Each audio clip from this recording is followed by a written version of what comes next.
দেখুন, সামনেই পুজো, কিন্তু ব্যবসা সেভাবে চলছে না। অনেক কারণে ব্যবসা ঠিকভাবে চলে না।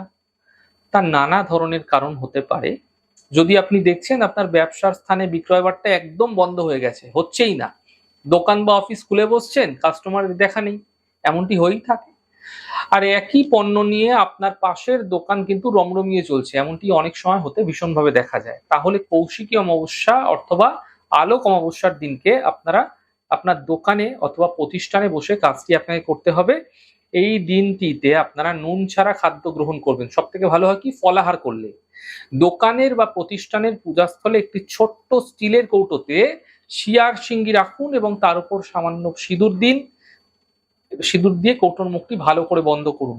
এরপর একটি ছোট্ট মন্ত্রের জপ ১০৮ বার অর্থাৎ এক মালা অবশ্যই করুন। ওম আকর্ষয় স্বাহা, ওম আকর্ষয় স্বাহা, এই মন্ত্রের পাঠ এক মালা করুন। তারপর লাল রেশমি কাপড়ে কৌটোটি মুড়ে আপনার ক্যাশ বাক্সে রেখে দিন। যেখানে আপনি টাকা পয়সা রাখেন সেখানে রেখে দিন। এরপর থেকে প্রতিদিন এক মালা অর্থাৎ ১০৮ বার করে ডেলি, সকালবেলা হতে পারে, সন্ধ্যাবেলা হতে পারে, মন্ত্রের জপটি করে চলুন।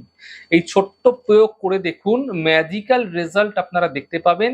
ব্যবসা ক্ষেত্রে দ্রুত দ্রুত আপনারা দেখবেন আপনার ব্যবসায় আকস্মিক লাভ অবশ্যই হতে আপনারা দেখতে পাবেন।